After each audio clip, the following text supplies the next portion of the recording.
Right, YouTube? So rumours are flying around that on Tuesday 17th of March there's going to be an Apple media event, and a lot of rumours are saying that they're going to be talking about the version 3.0 software for the iPhone.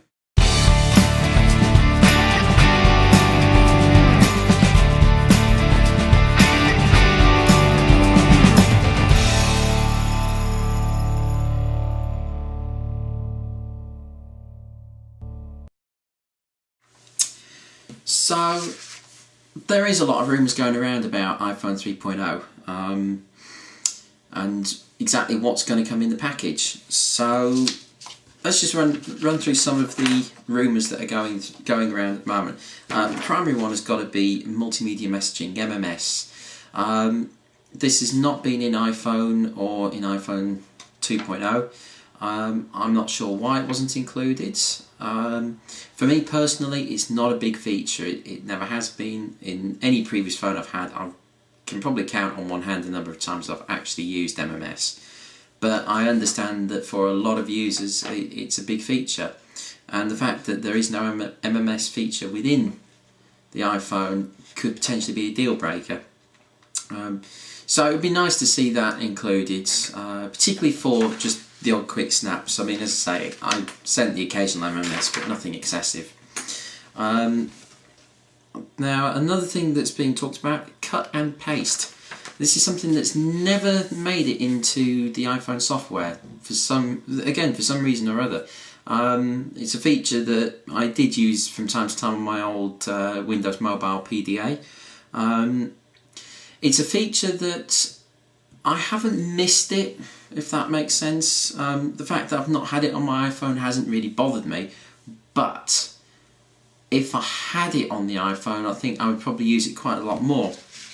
Well, obviously you can use it more than not having it, but that's beside the point. Anyway, yeah, it's a feature that I probably would end up using quite a bit, and I think if Apple do put cut and paste into any new version of the iPhone software, I think it could lead to something, and I'll get to that in a bit.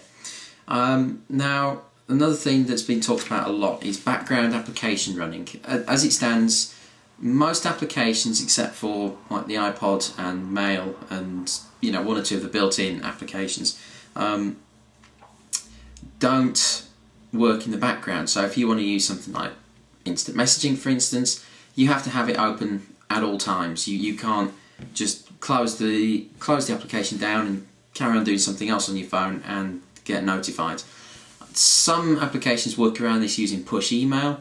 That is really a bit more of a sort of hack, as it were, than an actual sort of solution to the problem.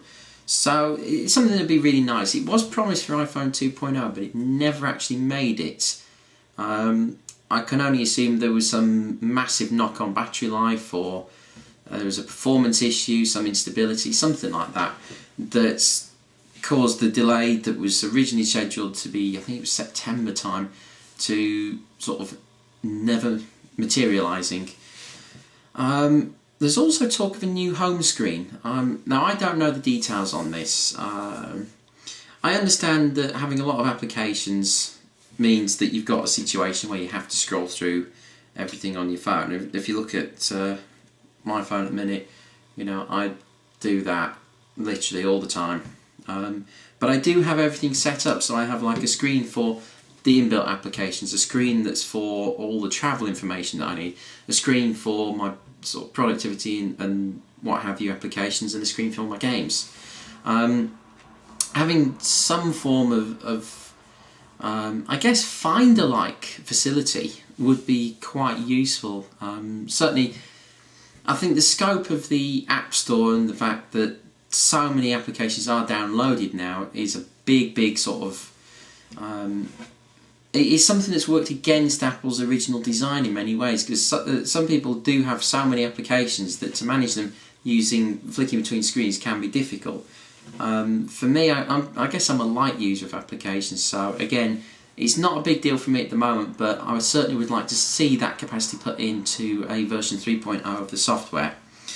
And another thing that's been talked about is tethering. Now, I understand that you can do this with a jailbroken iPhone, Tethering would be incredibly useful. From my point of view, I don't really want to buy a dongle, a 3G dongle for my laptop, so that when on the go I can use internet and all that. I refuse to do it on the grounds of I've already got an iPhone, so for most of what I do on the internet I can do it on my phone.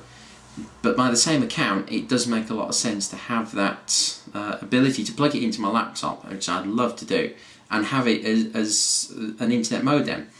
I don't know what any pricing plan would be like for that. I wouldn't like to guess what AT&T would do. I don't know what O2 would do. They may charge extra for it, they may not. But time will tell on that. So I mentioned earlier something about cut and paste. I think it could lead to something. What I would really like to see, if cut and paste is implemented, I would love to see iWork on the iPhone. For me, that would be a massive bonus. And similarly, I'd like to see Microsoft release a version of Microsoft Office for the iPhone, just to have that productivity on your phone. Even if it was only like sort of Pocket Excel, which is not great, but it gives you the ability to at least look at your spreadsheets and what have you on the go and do a few quick edits. Something like that would be a huge bonus. And probably the biggest thing that would be really helpful would be something along the lines of Keynote or PowerPoint on the iPhone. I believe there are multimedia output things that can plug in the bottom of the iPhone and you get, plugs into a data projector. That would be brilliant if it came with PowerPoint or something like that for the iPhone. I mean, I know you can play presentations on the iPhone as it is, but I'm talking about not just being able to play them, but being able to edit them as well. If you notice some problem with your presentation at the last minute, you could just, tap it into your phone and you'd be well away. So there you go. That's I suppose that's really a quick overview of iPhone 3.0. I would say it's probably a safe bet that a new version of the iPhone, the actual hardware, will be coming out in the summer.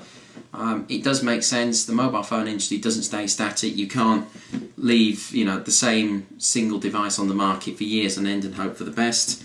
And I think Apple know that, and I think they're working on something new. Whether it's just another sort of design like this with a few refinements, whether it's something bigger, something smaller, or a flip phone or something. Who knows? I would love to see what they can produce, but there you go. So March 17th we'll find out what's going on with the iPhone and hopefully version 3.0 of the software. And that's it from me. So I hope you've enjoyed the video and I'll see you all soon. Alright, thanks.